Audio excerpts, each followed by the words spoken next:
Vernomatic Productions. Are you ready? Live from the Metal Mayhem Studios in Rochester, New York. We are gold. We are gold. And heard around the world by metalheads just like you. This is Metal Mayhem ROC. Heavy metal music. Your weekly dose of metal music, interviews, album reviews, news, and more. Want to be part of the show? Send us a message through our website, metalmayhemroc.com, or hit us up on Facebook and Twitter. Search Metal Mayhem ROC, a proud member of the Pantheon podcast team. It's getting nice and heavy. Now, welcome our hosts, John the Vernomatic Verno. Good evening, everybody. Vernomatic here, Metal Mayhem ROC, and as we continue our celebration of Rocktober, we have a special one today. It was 4 years ago today, October 6th, 2020, that the late, great Eddie Van Halen passed away. Every year we have a celebration of sorts to celebrate Eddie, celebrate Van Halen in some capacity. Well, today I have a special guest. My buddy Dave Dieter's here. Dave's an old-time Van Halen fan. Started seeing him on the very first tour, never stopped seeing him. Well, he's here today, and we're going to celebrate what we call the six-pack. The first 6 Van Halen albums with tour reflections, stories from the road. I've seen the band. I started seeing them in 81. Dave started seeing them in Niagara Falls in 1978. So the stories are plentiful. We're both from Rochester, New York. We grew up here. Dave has since moved away. I'm still here, but we both share special memories of Van Halen in Rochester and Van Halen across the USA. So let's welcome from Carolina, Dave Dieter. Dave, welcome to Metal Mayhem ROC. How are you, buddy? I'm doing fantastic, man. I've been looking forward to this conversation. Van Halen, big part of my life. Growing up and till this day, there's not a day it doesn't go by where I'm on a Van Halen platform sharing stories or expanding people's knowledge of the band, man. It's just part of who I am. So safe to say, favorite band of all time? Yeah. I mean, they're up there as far as rock bands go. I pretty much live for Van Halen. That's awesome. So for the next hour, we're going to take a walk down memory lane. Dave and I, we're going to share our experiences of seeing Van Halen live, seeing Van Halen up in Rochester, seeing Van Halen across America. And we both have stories we want to share with you, and we really look forward to reliving some of these kick-ass stories of Eddie, Dave, Alex, Mike, and maybe, we'll touch on a little bit on the Sammy years. But I'm not going to lie to you, man. I'm Team Roth. Van Halen Roth is in my DNA. I'm 57 years old, but I had an older brother who's 61 or 62 now, and he was getting me into it back then. Dave, I believe you're about that age. Why don't we start and have you tell us your history of Van Halen, how you got into them, and your first exposure to the band? Just to give you a quick little background, I had a friend, 11 brothers and sisters. A sister worked at a record store. So starting in middle school, I really immersed myself into a lot of different types of music. Ended up picking up the guitar when I was about 13. Started going to concerts at about 1975. And actually, the first band I wanted to see was Montrose. I was a big fan of Edgar Winter's They Only Come Out at Night album. And Ronnie and Rick Derringer played guitar on that. And so I asked my mom, she got me tickets, went down to the War Memorial. I had to go with a friend of hers daughter. So I went with like 6 girls to my first concert and just totally blown away by the experience. Didn't really know who Sammy was at the time, but the concert was just amazing. They had this guitar duel between Sammy and Ronnie that lasted just a few minutes, but that resonated with me for years because it was just so mind-blowingly cool, these guys shredding back and forth. So that got me the concert bug. And then just briefly, throughout high school, I went to a lot of concerts. My mom's friend worked at the mall. She owned a store and had a Ticketron there. So I was able to get concert tickets to every show I wanted to go to, as many tickets I wanted to go to, and that enabled me to go to a lot of Van Halen shows. So '78 rolls around, and the music seems very diversified. You got disco, you've got Grease soundtrack on the radio, and singer songwriters and such. And I think everybody's got a Van Halen story. You remember the first time you hear Van Halen. And so for me, I'm going to a track meet. I'm on the bus. And there's this kid named Rudy who's a year younger than me. He turned me on to a lot of music over the years. Always walked around with this portable 8-track tape player, always playing music. Sat in the seat behind me and goes, "Hey, Dave, you got to listen to this." And so pops in the 8-track tape, and automatically my attention is drawn to what is this noise, this car horn, that find out Templeman manipulated. And then I hear this pulsating bass. And then I hear what I would later find out is Ed drawing his pick behind the string nuts, and then this bombastic guitar riff with Running with the Devil. And having some comprehension, I've been playing guitar for about 3 years. I was really taken by the deep tone of his guitar. I mean, it was really like anything I've never heard before. And then the other thing that got me were the harmonies. I mean, when they went into those high harmonies, it was also very unique than any other harmonies I'd listened to from other bands. And then, the sound or the song winds up and everything. And then he'll never forget, he looks at me and he turns the volume knob up a little bit and he goes, "Now listen to this." And so the first time I hear Eruption, I didn't know what to make of it because it was unlike anything, of course, I've ever heard before. And the thing that really captivated me was Ed's pick speed. I'm like, what's this guitar doing? I mean, is that overdubbing? I mean, so I immediately got the album and the 8-track tape and listened to it pretty much nonstop. And then that summer, a couple months later, that was in the spring of '78. So in the summertime, every year I played basketball too, football, basketball, track. So our basketball team, we went to a summer camp every year in Niagara Falls at the Niagara Falls University.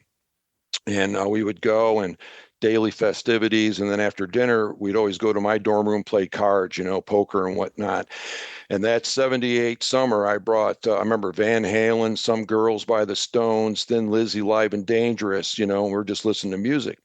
So my coach was really good friends with the guy who ran the camp, came by our dorm room one night, check on us, how's the food, this and that.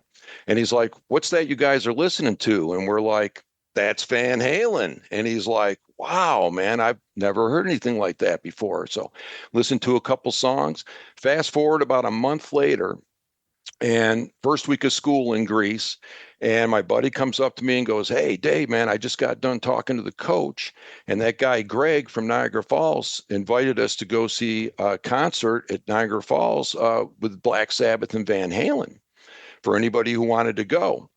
So it was just a few days later, we had football practice that day. And I remember we jumped in the car, we grabbed a couple pizzas and drove to Niagara Falls.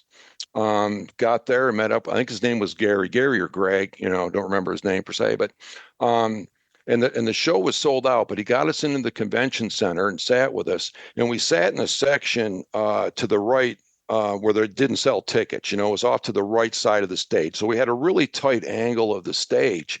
But, and the thing is with Van Halen too, it's the first time you hear him on the record, but you have no idea what you're in for seeing him live, right? I mean, you have no idea what you're in for. I remember the house lights going down and they come out and they opened up with my favorite song off Van Halen 1, which is On Fire. And it's just that opening, boom, boom, boom, boom, boom, and then Eddie, and then they hit you again. And it was just and I'm not talking the volume here. I'm talking the power and the energy that came off of that stage was just unlike any concert I've ever witnessed before. And then you go ahead. No, I just wanted to, before we get any further, when Dave is talking about a lot of what you're going to be hearing tonight, it's a lot of references to Rochester, New York, seeing that Dave and I grew up here. So when he says Greece, that's the town he lived in. And when he said the War Memorial, it's the Rochester War Memorial. And Rochester is about 90 minutes from Niagara Falls. So the proximity, that's all I just wanted to interject. Yeah, no problem. Yeah, it was probably an hour or so drive away. But So then, the band, but then the other thing too was the crowd reaction. I mean, people were just going absolutely crazy. And I mean, there were chairs on the floor of the convention center there, but people were like literally climbing over each other, to fill the aisles and kind of get near the stage. And I mean, it was just totally bombastic.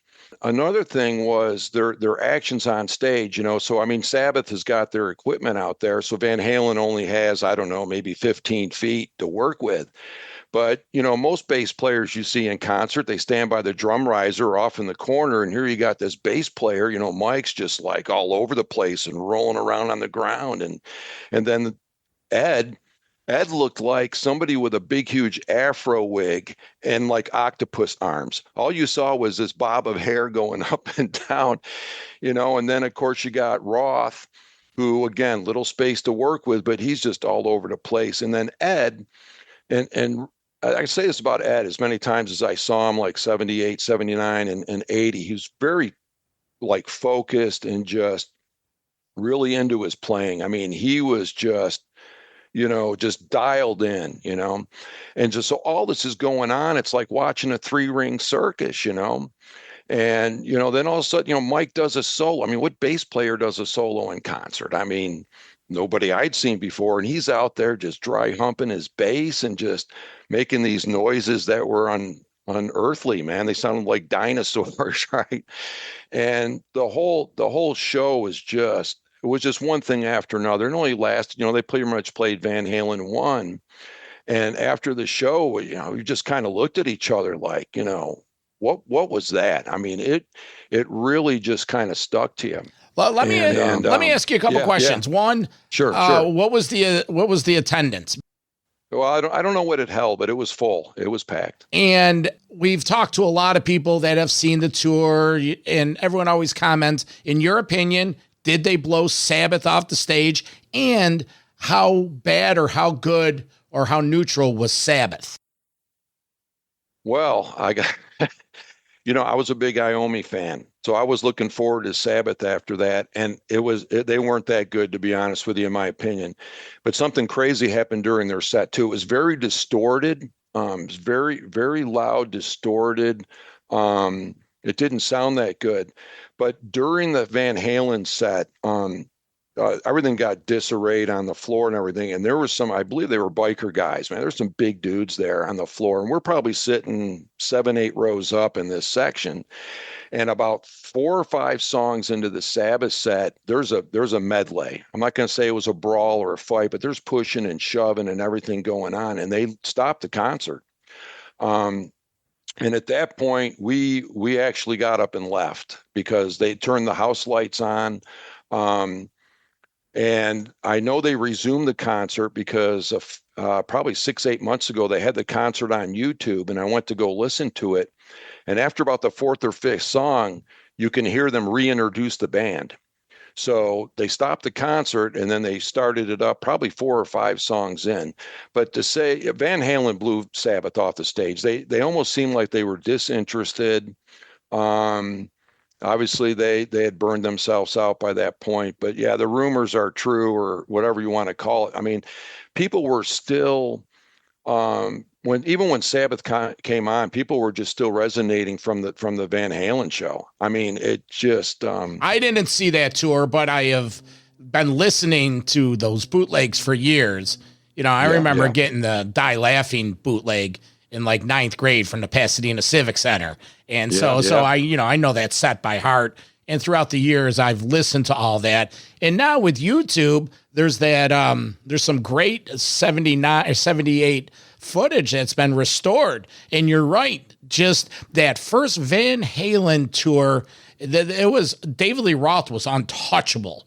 Eddie, you're right. He was like Gumby with a guitar and just those leads. And it was 1978. They still had the bell bottoms.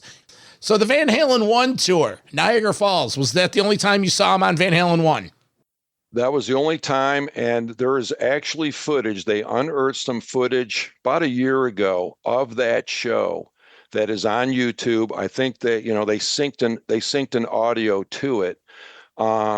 But to be able to go relive that, periodically just, makes my hair stand up on my arms. I mean, and to be that lucky because, as we all know, there's not much documentation of Van Halen through the Roth era, No, there isn't. And listeners, we will have that link down in the show notes.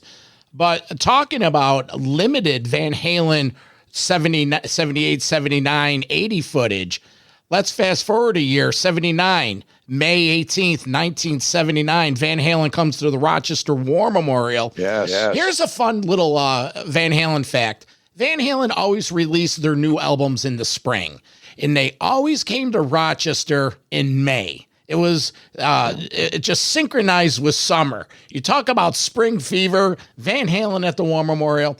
And when they came in 1979, that's when they shot those 3 promotional videos for the, what was it? Don Kirshner's rock concert. Yeah, but what songs did they do? They did Bottoms Up, they did Dance the Night Away. Bottoms Up. Yeah, Bottoms Up, You're No Good, and Dance the Night Away. Yeah. And so, 79. So, 79 rolls around. And by this time, everybody's starting to get into Van Halen. Van Halen II comes out. You get out of school, you go to the parking lot. Everybody's cranking Van Halen and Van Halen II.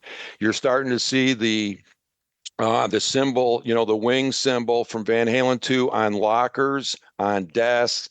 Somebody by the auto, where they did auto shop on the brick wall, spray painted a big VH. We were VHing our school in 79. So after that 78 show, I'm like, I'm going to be in front of Ed. And one advantage I had at the War Memorial is when I was younger, my parents let me go to all these concerts. They only had 2 rules. I couldn't see a black act and I couldn't see the Grateful Dead. So I went to a lot of concerts, and my dad had an office off State Street. So when my mom would pick him up, they would drop me off at the stage, down by the War Memorial, and they just said, hang out by a police officer until they opened the doors. So it was crucial because I knew what doors they were going to open first. And then I also realized when I got in what section to go down to get to the floor, because you had to show your ticket again if you had a floor admission. Because back then, as you know, almost all the concerts were general admission floor seating.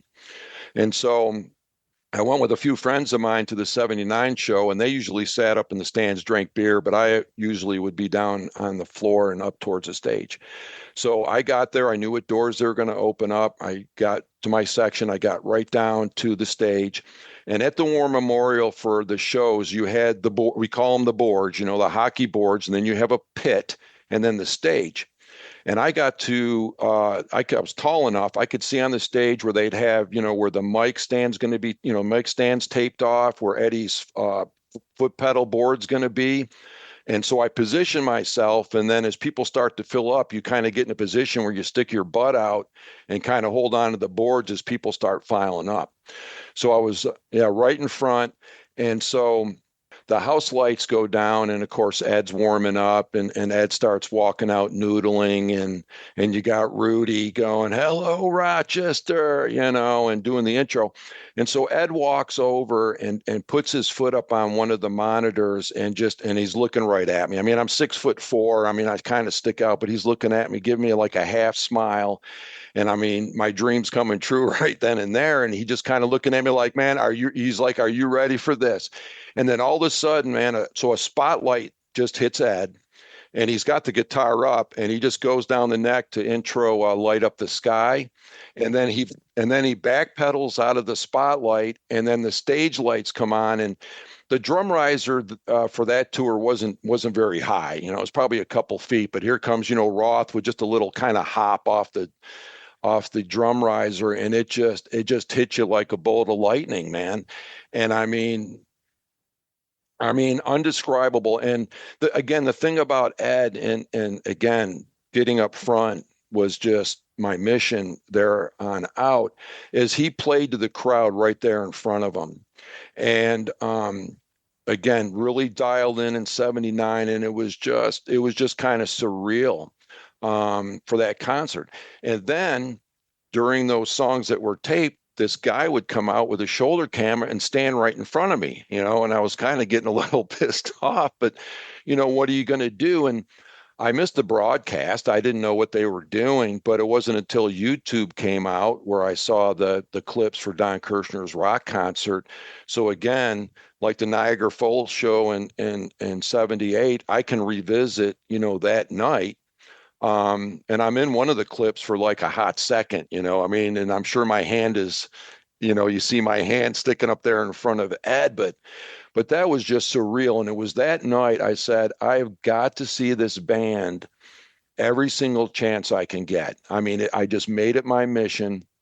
And again, I had very supportive friends and family and connections that enabled me to see this band a lot of times, more than I deserve. Well, if you're watching this video, right behind me, you could see there's an official tour jersey that my brother, who went to the show, got in 1979.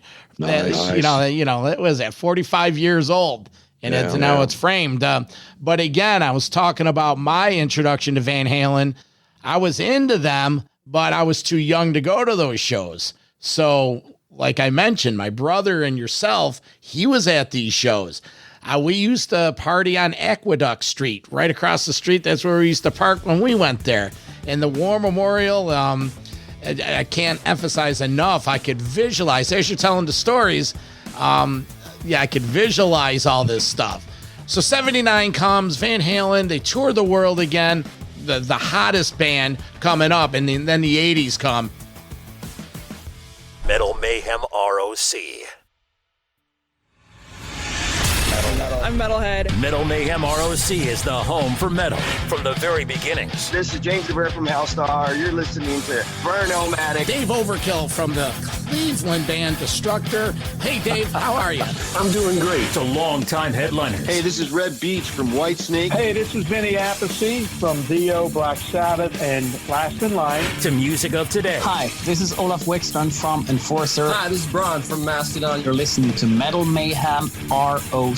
With John the Vernomatic Verno. Plus, we talk with producers and authors to give you behind-the-scenes info. Hi, this is William Irwin, author of The Meaning of Metallica, Ride the Lyrics. Greg Renoff, the author of the book Van Halen Rising, and the Ted Templeman book, A Platinum Producer's Life in Music. Pleasure. Thanks for having me on. Metal Mayhem ROC, a proud member of the Pantheon podcast team, giving you more to listen for. Join our community, and always remember to keep it heavy. Women and Children First. Now, at this point, Women and Children First comes out again in the spring. And this album was a little different because it was the first album where it really wasn't heavy reliant on the old club material and the early stuff. And I remember the first time I heard And the Cradle Will Rock on WCMF. And I remember hearing that and the breakdown part, have you seen Junior's grades? And to this day, when I hear the studio version of that, I go back to 7th grade now you mentioned you had a 8-track. Well, we were a little younger, so we had boom boxes. and just hearing that. And again, they come to Rochester, New York. I believe it was May 8th, 1980.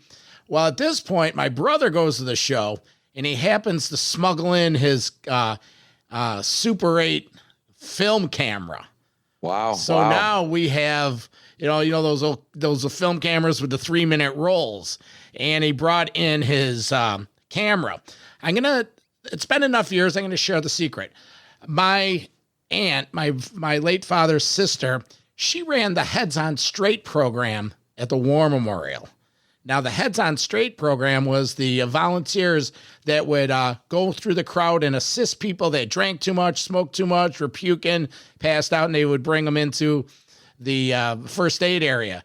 So my brother was able to bring in his cameras, and to this day, unfortunately, they're somewhere in the family vaults, but we can't find it. But I have they're there somewhere. So Women and Children First at the Rochester War Memorial. Tell us about it. Yeah, so actually the week that they came to the War Memorial, I saw them 3 times. They were in Binghamton earlier in the week. I went to all these shows with one guy who He was very studious in school. Never went to any concerts. We're getting ready to graduate, and he's like, take me to concerts. So we went to a lot of shows together, and we saw Van Halen 3 times in that week. They played in Binghamton earlier in the week, and then later in the week, they did back-to-back shows in Buffalo and in Rochester. And so I went to all 3 of those shows. Women and Children's First, probably my favorite album, because I actually like the diversity of the album. I like the heaviness of Fools. In a Simple Rhyme is probably in my top 5. I mean, the harmonies. Yeah, Eddie. My favorite short solo by Ed is In a Simple Rhyme. Mike's harmonies. Mike shines on this album. Lost of Control. I don't know. Just something about that album, and that is also my favorite tour. And the reason why I say that is I think when it came to camaraderie on stage, they did the drum circle. I don't know if you ever saw them do the drum circle. They didn't do it at every show, but they would periodically, before, during, or after Alex's solo, would all go up and surround the drum kit and just do a little percussion thing between all 4 of them. That was just kind of cool. Eddie was starting to get more, they had more room on stage. They had like the War Memorial stage seems bigger than the Rochester ones. And he was starting to get more physical, running across the stage and doing his jumps.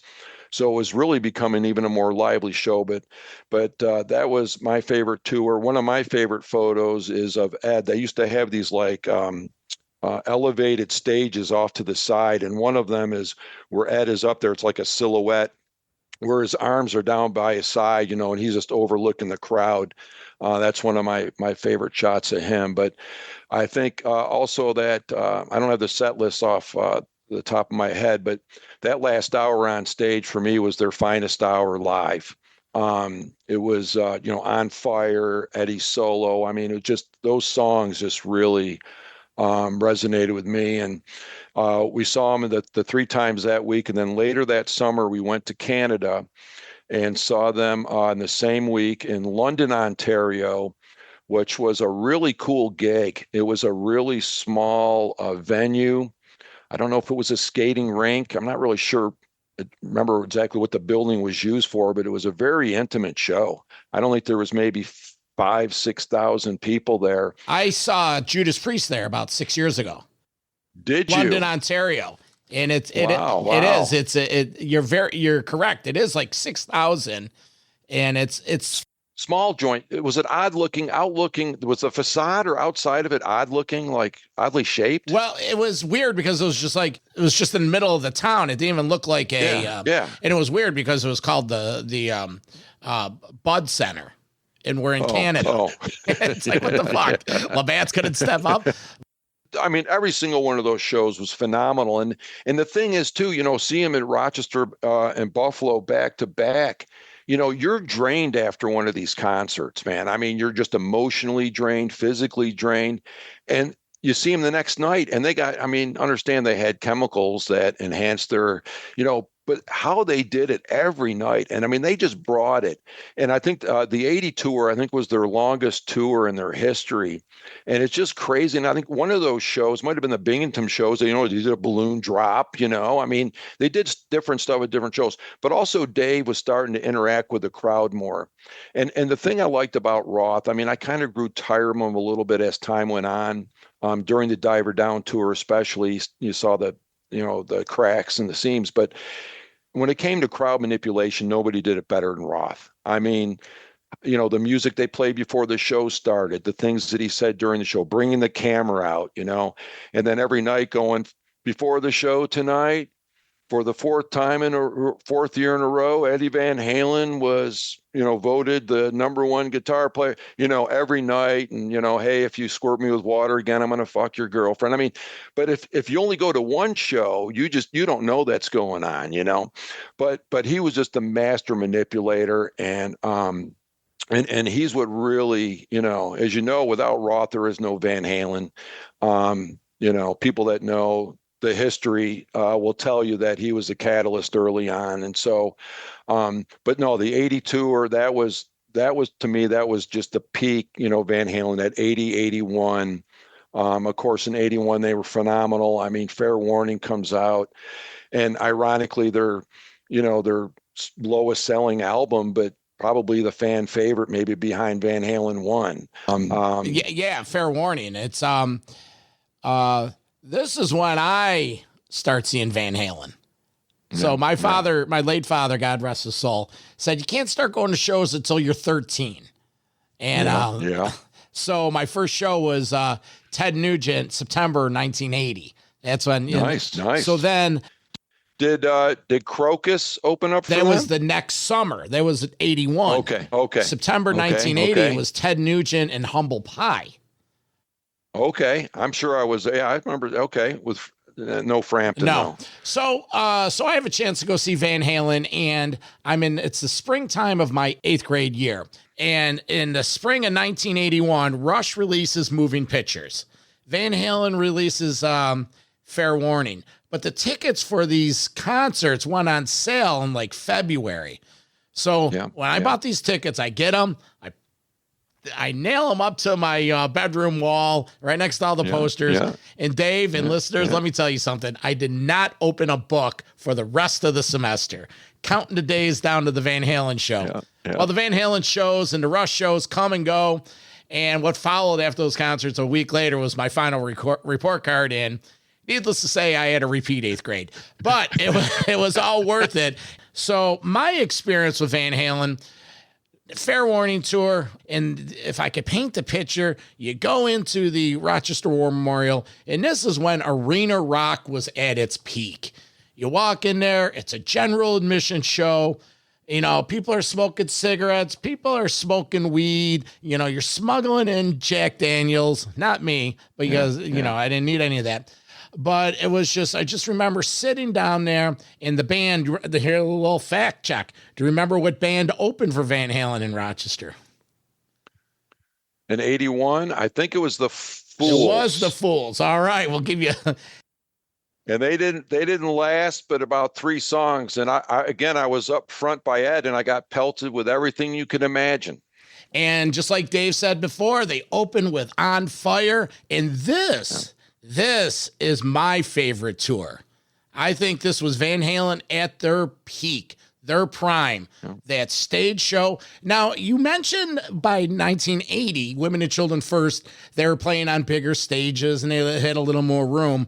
Well, the Fair Warning tour was the first year in their rigging and their staging and their light show where Pete and Dave started taking the production really over, and they had these stages.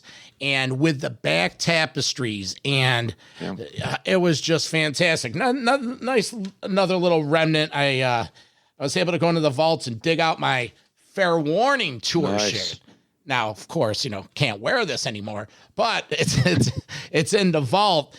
And so just that show was unbelievable.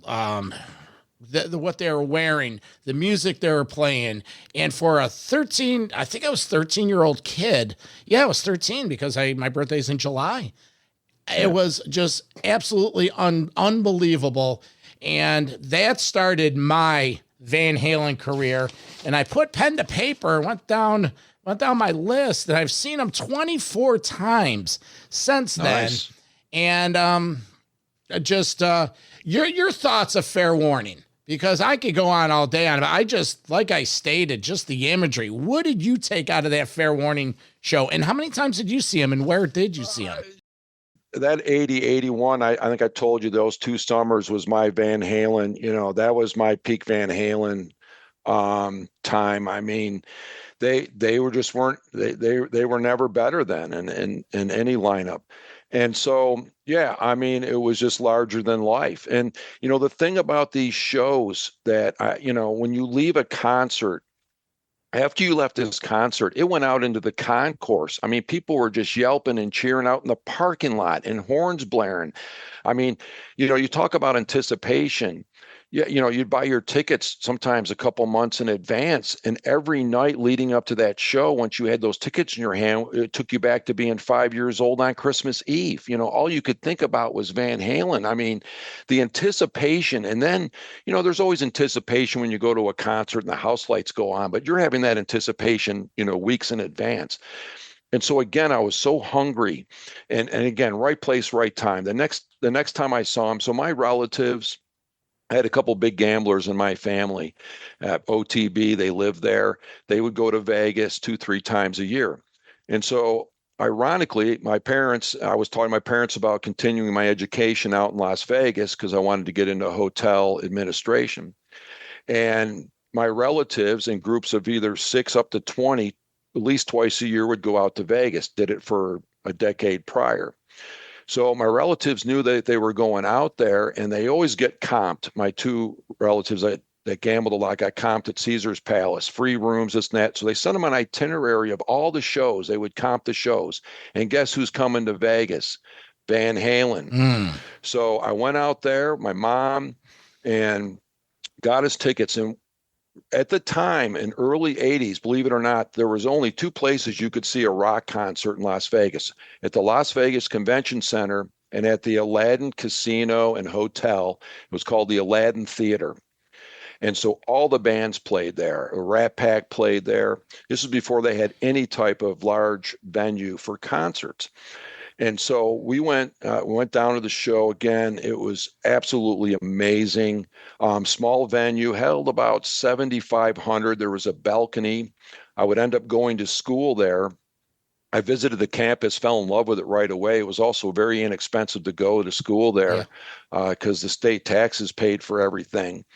And went there with my cousin, and we were actually up in the balcony, which was kind of cool to look down on the crowd. And it was I would see Van Halen there again, but just amazing. And then I returned to Rochester and saw him in Buffalo the day after my birthday, the end of July. And again, that was pretty cool because, they dropped the big VH down, like they did in Rochester, and kind of told everybody, hey, watch this, this is going to be pretty cool, when that came down. And then a friend of our family's, my parents were very, very close to, we called them aunt and uncle, my cousins, whatever. They moved when I was in high school down to North Carolina. And they would come up and visit around Christmas, and we would go down there in the summertime to visit them. And of course, when they come up to visit, we talk music, Van Halen. They were big Van Halen fans. So right when we were going down there to visit, Van Halen was playing in Greensboro and Charlotte. And they're actually one of the reasons why I moved down to North Carolina eventually. So my family, it was a week before school was going to go back. So my family drove down there, and about a week before, this is crazy, you can't make this stuff up. A week before, this friend of mine from college calls me, this girl I was very good friends with, and says, hey, I'm dating this concert promoter and wanted to know if you wanted to go see the Rolling Stones. They're doing the Stones stadium tour. And I said, well, what are the dates and this and that? And my biggest regret is I could have saw Van Halen with the Stones and down when they opened for the Stones. Tangerine. But I couldn't make it. I couldn't make it. But they were going to be in Cincinnati, Ohio. And she goes, if you can come on up, can you get me 3 tickets? So it's literally a few days after the shows in North Carolina and Charlotte. And if you go and, again, this is probably a Holy Grail bootleg, which is on YouTube, the Greensboro show. It's a soundboard recording. And the cool thing about this show is when they opened up with On Fire, is Mike had some technical difficulties. He got unplugged or something like that. So as they opened it up and he's unplugged, all of a sudden Edward and Alex go into this little impromptu, like little jam session, waiting for Mike to get hooked up. And maybe 35, 40 seconds.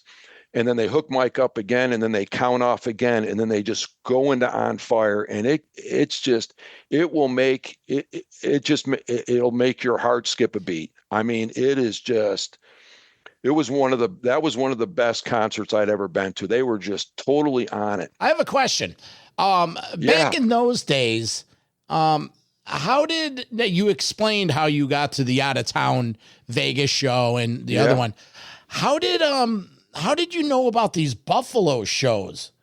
So the friend of my mom's who owned the Ticketron, okay, that's a great question, who owned the Ticketron would get a list of all the artists when they were coming to town, when they were coming, to New York or surrounding areas, when the tickets went on sale, how much they were going to cost. And so it only would have the headliner on this sheet. And so my mom actually helped out another friend of hers. My mom knew everybody because she delivered babies before she worked at Kodak. Mm-hmm. So she knew a lot of people. So she would help out this other lady at the mall. I think she owned a Mary Kay Cosmetics. And when she went, she'd go visit the lady. I think she owned a Scranton's or something, the one with the Ticketron. And she would write down all the bands for me and when they were coming and how much the tickets were going to be. And I would take this information, like at Greece Arcadia, I was, what was his name at Ridgemont High? I was the guy with the Van Halen tickets, and that's what paid for all these concerts I went to, because I charged $1 or $2. I didn't kill people, but it was a demand because, like you, parents wouldn't let their kids go to concerts, so they would buy their tickets for me, and then of course Mary's sleeping at Jane's house, Jane's sleeping at Mary's house, and they go see Journey. Right. Yeah. So at any given time, I mean, that's a great question, but that's how I knew what bands were coming where and when the tickets got on sale. And because I had a Ticketron, they're always in record theaters. We used to take the bus and go down to the Midtown record theater because there was listeners that was downtown in the urban part of town. So there really wouldn't be a lot of people down there trying to get Scorpion tickets. They would all be going into the suburban malls to, get all that. But where was yours? Where did the ticket? Where was? Well, it was at the mall. And again, I would say, I want 15 tickets to, it's Ted Nugent or whatever. And she'd get them, the day they'd go on sale, she'd print them, and then I'd get her the money and this and that. But you bring up here's the trick, okay? And this is what I did to get Amerk tickets. I happened when I moved home and the Amerks won the Colander Cup. I was living in Rochester then, and this is how I got tickets. And this is what she told me what to do. As I called when the tickets would go on sale at 10 a.m. or whatever they went on, I would call a Ticketron in New Jersey, okay? Because nobody in Rochester is calling New Jersey, and say, I need 8 tickets to the Colander Cup Game 6 at the Rochester War Memorial, and then I'd have them send them, I'd pick them up at the will call, okay? So instead of redialing and maybe getting shut out of an event, that's how I did it in the later years. And that lady, she told me how to do that. Yeah, the good old days, because we never knew about out-of-town shows until Free Time came around, and you looked in the back under out-of-town. And yeah, so my cousins in North Carolina, obviously they knew that band was coming and they got the tickets. But no, that's a really good question because, I knew people were coming before people knew, I'm sure the radio stations got the same information. They'd say, but I knew a month in advance, 2 months in advance when tickets were going to go on sale. Usually the radio stations would announce it, hey, next week. Yeah. But I knew when bands were coming, but I didn't know the supporting acts. So like when Sabbath came to Niagara Falls, it didn't list Van Halen, so I didn't know who was on that bill. See, that's the 4-year difference where I'm envious, because me and my buddies, because we once they started going to shows, we were going all the time. And so go ahead, finish your story.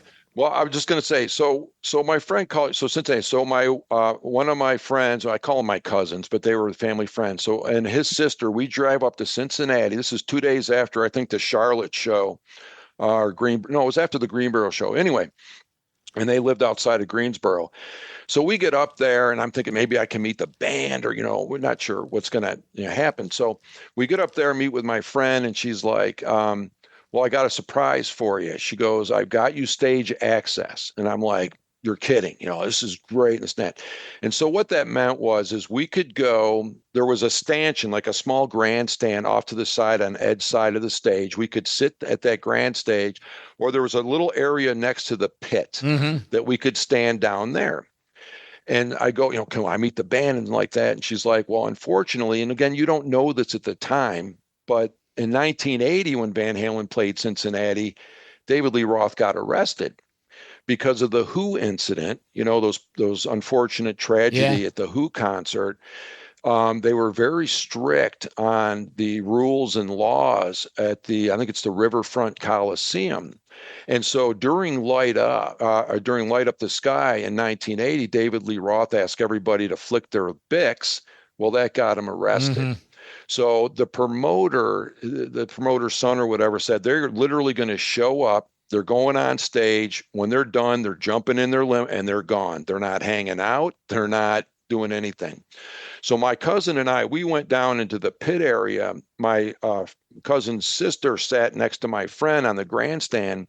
And before they went on stage, and I actually have a Polaroid of this, that she took a Polaroid and sent me probably 15, 20 years later, of Roth going over and just saying, hey, how's everybody doing tonight? And this and that, and got a cool picture of him. And then Ed walked over during one of the songs and played right in front of the grandstand for a second. And she took a picture of that too. But again, just a phenomenal show. I mean, I'm right, off to the side of the stage there. And I mean, just phenomenal show. I mean, and to experience that with, a lot of people you could tell were brand new Van Halen fans too, because, as much as they were on the radio and this and that, they were more of a word of mouth band. I mean, and their live shows are really what drove their fandom, because, that's where they kind of put themselves above everybody else. Well, it was all, MTV was just born. And, and like you mentioned, those 3 promotionals from VH2, the only thing you saw was Don Kirshner's rock concert or the that show that came on after Night Flight. Was it Night? It was after Don Kirshner's rock concert, after Saturday Night Live, and right before the channel signed off for the night. Yeah, you didn't have much access to that. And, of course, MTV changed everything, not necessarily for the better, but, I think it kind of watered down the art a little bit. But now, Dave, you said something a little earlier, and right around 82 is when the cracks started becoming apparent. And there's, without getting into all of it, but cracks in many aspects. Dave's stage banter and mannerisms became a little long in the tooth. Diver Down, it was a rushed album. Diver Down was the last album that they recorded at Sunset Sound. Diver Down era was what they pivoted over to Eddie's studio, and Ed got married in 81. So that first chapter, that album tour. I saw him in 1982 up at the Carrier Dome, and it was a good show, but I wasn't a fan of the Carrier Dome. And, looking back now, and I had bootlegs of all these tours. I loved that set list. I actually liked it better than Fair Warning. I thought the Fair Warning set list was a little weak. Now you think, why was it weak? But it was some of those Fair Warning songs didn't come across live. Like Sinner Swing really didn't do anything for me live. The Hear About It Later was great. So This Is Love was great. Mean Street was great. But one, it was a short album. The Sunday Afternoon in the Park, Mike doing the keyboards with Ed. But I really liked the Diver Down set list, opening with Romeo Delight. Now, that's a photo finish what the best 3-song opening in Van Halen history is. On Fire, Unchained, or Romeo Delight. And so, what's your thoughts on Diver Down? Where'd you see it? How many times you see it? Yes, that's the thing. You bring up some great points. I love the Sunset Sound recordings. They're dirty, they're raw. You're almost in the studio, and nothing against that. Everybody loves that. But 5150, I didn't care for the recordings. They seemed too polished, I don't know, hard to describe. But the 82 tour, I saw him twice. I went down, saw him in Charlotte and Greensboro. And one of the shows was great. The other one, Dave like walked off the stage like 3 times, It's like, where's Dave? Anybody seen Dave? He seemed disinterested. And And so then I flew back out to Vegas, where I was now going to school, and saw him at the Aladdin Theater. And one little note on the Aladdin Theater, if you check out the history, it's the first venue where Iron Maiden played on U.S. soil. And a lot of rich history in that venue. We could have a show just on the Aladdin Theater. I mean, it was just, it was a great, great venue. But anyways, back to Van Halen. Now, I will say this, because you brought up, Pete's amazing lights and sound and everything. And that was another thing, too, about Van Halen concerts. Those lights would extend, I don't know, 12, 15 feet beyond the stage. So when you were up front, you got cooked like a chicken, you got body heat, you got Pete's lights. I mean, it was, I would drink quite a bit of water. I usually went to the show somewhat sober if I'm up front, because it's a life-threatening situation sometimes. But anyways, back to Vegas. So they had it scaled down at the Aladdin, but this is when I saw Dave like at his worst. So I will say this, one of the coolest openings I've ever seen. So before they go into Romeo Delight and Pete's doing the intro, there's a silhouette of Dave behind the drum riser, just a silhouette, and he's holding up a bottle of Jack, and then he chugs it, and as they're introducing the band, and then he throws the bottle over his shoulder, and then he comes out and they go into Romeo Delight. But that's when he started with I Forgot the Words, okay? Which again, if you only see him once, But Dave's philosophy on that was, he goes, if they think I'm, intoxicated, then they're thinking they're in for a good show. Because he admitted that he rarely got intoxicated before his show, because I'm not going to jump 10 feet off a drum riser, intoxicated. But I think it was during Dance the Night Away, where all of a sudden Dave just stops singing. He walks over to the drum riser and kind of passes out. He lays on his back, just kind of staring up at the ceiling, and they just went on instrumentally and finished the song. And then they went into Somebody Get Me a Doctor, and Mike sang it, which was odd, but kind of cool. But Dave just laid there.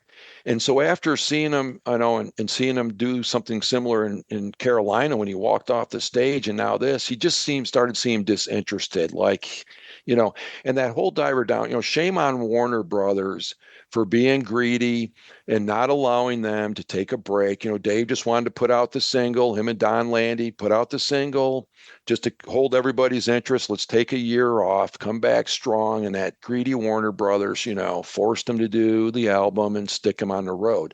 And I think that was truly their demise. I think if they took the time off, they could have came back, and probably could have done a stadium tour or whatever. Yeah, what could have been. And again, they were fearful because, like you said, the Fair Warning didn't sell, and it was going down. And they had to get that single out there to keep people, to tide them over. And unfortunately, or fortunately, it was a hit. So Warner Brothers said, hey, you got to get in there. And they reworked some old stuff, did some covers, short album. I love the vibe of Diver Down, but, it's famously Ed said, hey, if I'm going to fail, I want to fail with my songs. And so, Dave, tell me the story. You mentioned off air that you went to the US Festival. How'd that come about? Yeah, so 1983, I'm in Vegas. And of course, word gets, around that they're having this big festival. Drove to San Bernardino from Vegas the night before and parked in a field in the middle of nowhere, and just miles away from the venue, and got up the next morning and started walking. And then these guys were pretty innovative. They had pickup trucks. They said, jump in the back. They drive you like a mile, give them $1, keep walking. And so as you come upon Glen Halen Park, there was a really steep incline, and lines were probably, 100 across, and you just kind of got in line and went up this hill. And then as you got up to the top, there were people taking tickets. I don't think everybody had a ticket, but you went through, and then you went over this ridge and just looked down on this valley. And the stage was off to your left, and we positioned ourselves. We were about 200 yards or so, dead center from the stage. You had to kind of mark your spot because, there's 350, 400,000 people there. So we got there right before Quiet Riot went on. And at the time, Mental Health, I think, was number one. Again, these bands propelled by MTV, which, some of them I could have took or left, but I'm sure that was their pinnacle, playing in front of all those people, and they put on a good show. And then Motley Crue came out. I think at that time they only did a short tour of Canada, and that was it, other than the Strip. So this was a big gig from them. I remember their sound not being too good, no fault of their own, but they did their thing and came on. And after them, we got Ozzy, and this was a short period of time after Randy passed away. But he came out. I know the video shows him. He's in an Indian headdress, and he comes out and opens with "Over the Mountain," and again, put on an excellent show. And then Priest, came out. I don't know if Screaming for Vengeance came out at that point or not, but they brought the motorcycle, the whole 9 yards. Yeah, well, fact check. Ozzy was a little over a year after Rhodes passed, and Judas Priest, Screamer for Vengeance came out that previous August. Okay. So they were riding the momentum of MTV, another thing coming. So they got on there. So that's you're right. Yeah. These were MTV bands. Yeah, so. And you can't, and again, my memory kind of fails me. And I shared briefly on how that was my first big heavy metal concert was Priest, Maiden, and Whitesnake at the Auditorium Theater. But anyway, so Priest came out, they were great. And then Triumph, who seemed a little out of place. Ironically, Joe Walsh was supposed to be on that card as well. And Joe kind of went to Woz and said, "Can you move me to another day?" That's why Motley Crue came on. Yeah. And I think it was Roth who suggested them as well. I don't know the truth to all that, but yeah, that's how they got on there. And then the Scorpions, man, I'll tell you, they really brought it, man. I thought the Scorpion set honestly was the best set of the day. It was top to bottom. They just crushed it, man. And then that encore. Can't Live Without You or whatever. Man. I can't get enough. Yeah, I can't get enough. Yeah, I mean that was just freaking phenomenal. And so, but then we wait. So it's funny because we're walking there in the morning, right? And it's already 100 degrees, and I see these kids walking around with jackets, and I'm like, well, what are these kids doing walking around with jackets? Well, the temperature went from like 105 that day and then you had the body heat down to like 50. So the temperature dropped once the sun went down 50, 60 degrees, and it got cold, and you're strung out, you're whatever, dehydrated and everything else. Yeah. And we waited, it had to have been well over an hour before finally Van Halen sobered up or whatever it is that they were doing and came out. And, and I think, again, the cracks were there, at the earlier shows on this tour. And I was kind of disappointed in Dave in the fact that, here's they're in their backyard. It's their homecoming. They're on top of the world. And I just thought he could have made that show epic, and he did his Dave things, but, I think he took away from the show, just to be honest with you. And, it was a very long day. People were leaving and this and that, but, the music was great. It was more of a one-off because, they hadn't played in several months. Dave was down in the Amazon, as we all know. And, so it was kind of a one-off. So I give him a little bit of slack for that, but I just thought it could have been, if he would have really stepped up to the plate, it could have been epic, Well, the cracks are getting wider, and they lost money on that, believe it or not, because they spent so much money. Sure. They had to have that fucking party in the background or the backstage. And, none of these guys were fucking innocent. Al was guzzling Schlitz like it was his job. Ed was a mess. Yeah. Dave was in his own world. Mike is Mike. Mike's always been the cool balance. Yeah, but, Mike just went with the flow, man. I watched it on the original Showtime. Yeah. I remember in that summer when Showtime, they were the official video outfit of that. They released that video. And, I've had bootlegs of that for years, but that show wasn't that bad. I really, said it's sort of like what Van Halen was at that time. It's like, you're right. It just, I think, again, I'd seen them so many times up to that point. I'm not saying I was getting disappointed, but you could see that, they hit their peak and now they were starting to descend, and then, 1984 rolls around. And quick funny story on that. So I had a listening party when 1984 came out, and a bunch of people at my house and everything. And I had a pretty good stereo system and everything. And I think they only played one song on the radio, so you didn't know what to expect. So that, they open, 1984 and, boing, and all that noise. And so I'm adjusting my treble and my bass and all that on my stereo. And then all of a sudden this bombastic double kick drum, roll comes out. And all of a sudden I'm like, oh my, what is that? And before I could really make any tuning adjustments, Al blew my speakers. And so my 1984 listening party lasted all of about 1 minute. I'm confused. Why 1984 started the album, then it went into Jump. How did Hot for Teacher I thought it went into Hot for Teacher. I don't remember exactly. I had a few cocktails that night. Oh, okay. I was just going to share my story. Yeah, go ahead. Van Halen, 1984 in Buffalo. We had a chance to go see him at the Auditorium Theater. This time it was in March. Autograph opened. Yeah. And we had decent seats, but what I take away? So we're sitting in our seats waiting for Van Halen to come on, and we look down onto the ground and we see Rick James is there because he's a native Buffalonian. Yeah. And so he's like right near the soundboard. All of a sudden he lights up a joint and he starts smoking a joint with this girl right next to him. Imagine that, Rick James smoking a joint. That show was awesome. When that's the first time I saw them open with Unchained. Yeah. And I'm sorry, that Unchained, that leap off the drum set. I mean, Romeo Delight is excellent when Ed comes running out, and On Fire, like you said, and I've seen him open with On Fire. That's just as powerful. But the Unchained, I like that set. They did some good songs. They did, House of Pain off 84. Yeah. They did Girl Gone Bad. They did Jamie's Crying. They Somebody Get Me a Doctor. They did a little jamming on that. There was a good tour. Where'd you see him, and what's your take on 84?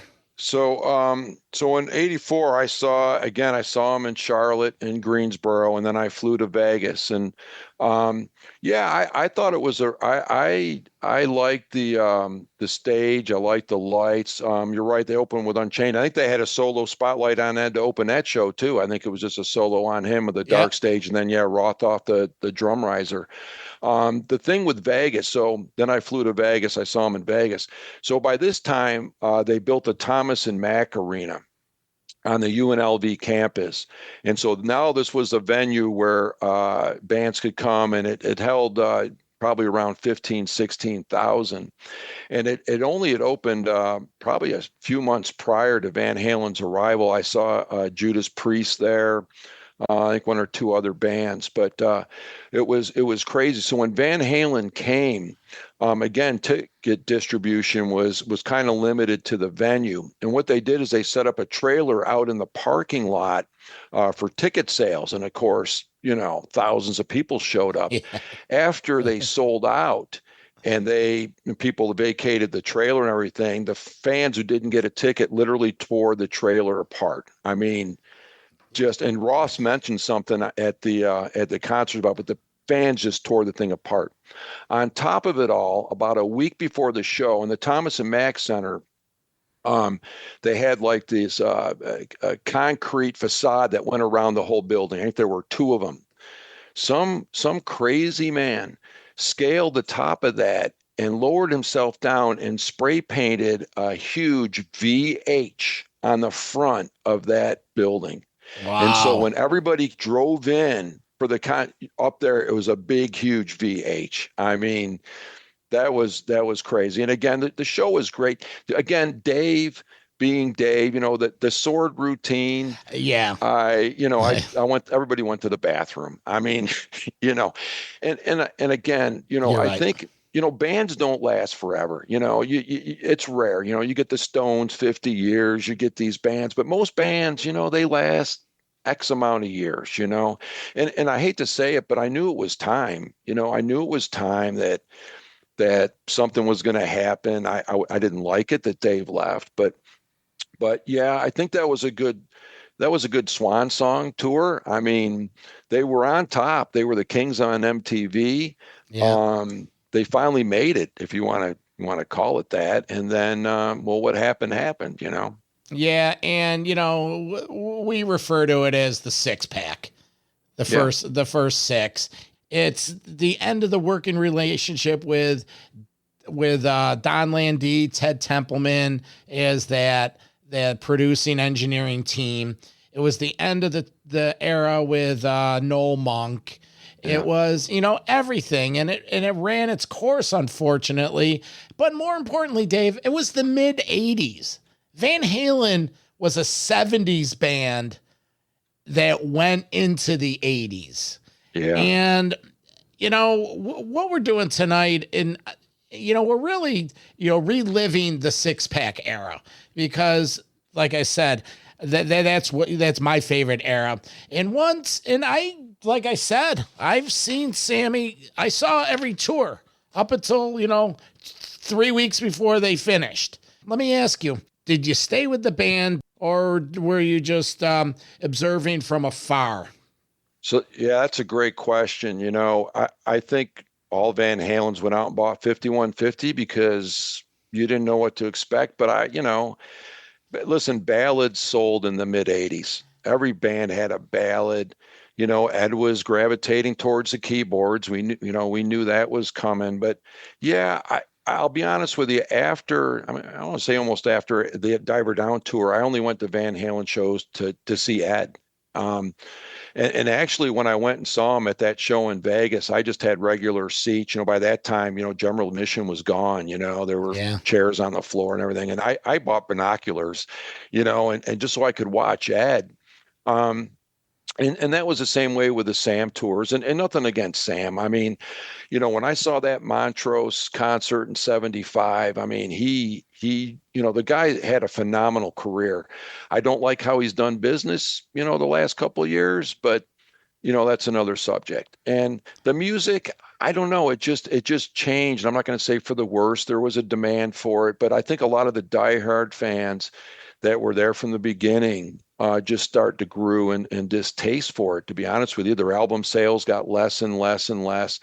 I saw each tour just basically once. The Monsters of Rock was great because I got to see Metallica and the Scorpions. I mean, I thought the undercard kind of overshadowed, Van Halen, to be honest. And then, and then I saw them on the '95 tour. I saw them in Toronto, back-to-back nights, and it was, I mean, it was a good show. But you're right, it's not. My hair didn't stand on end.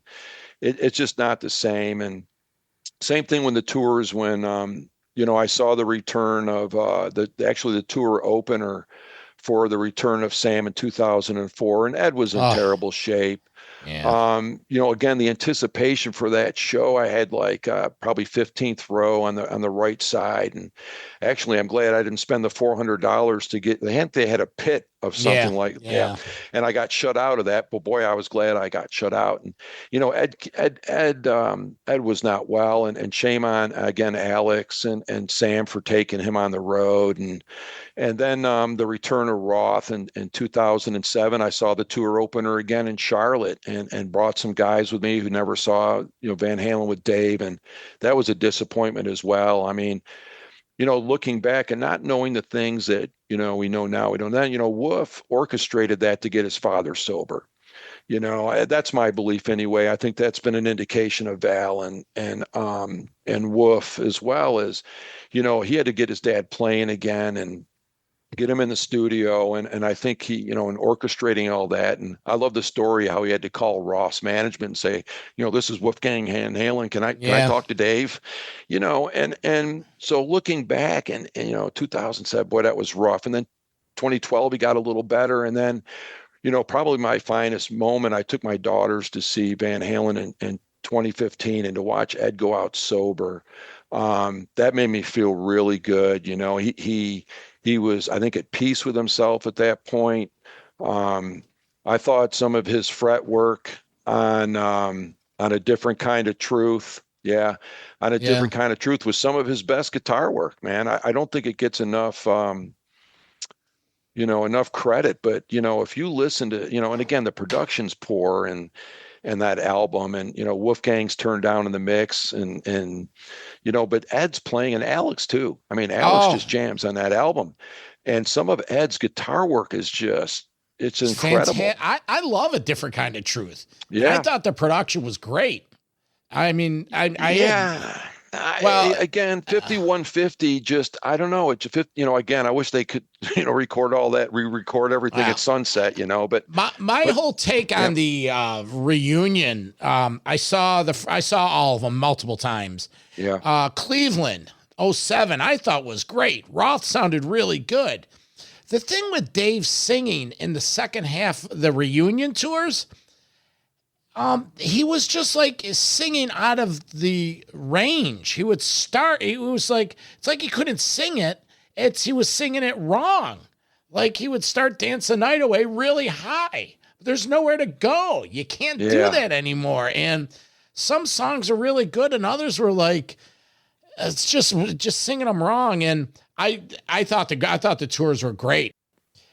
Well, you know what? Today we reflect back on Eddie. Dave, I want to thank you for taking the time, sharing some of your memories, and we'll get you back on when we do a little Van Halen programming and content, and we'll revisit. So, I really appreciate you invite me on here and helping me revisit, one of my passions, again, Eddie just meant a lot to me. And entertained me for a long time, and will continue to do so. Listeners, just remind you to get up to the metalmayhemroc.com website, check out some of the past episodes we have, check out the merch page.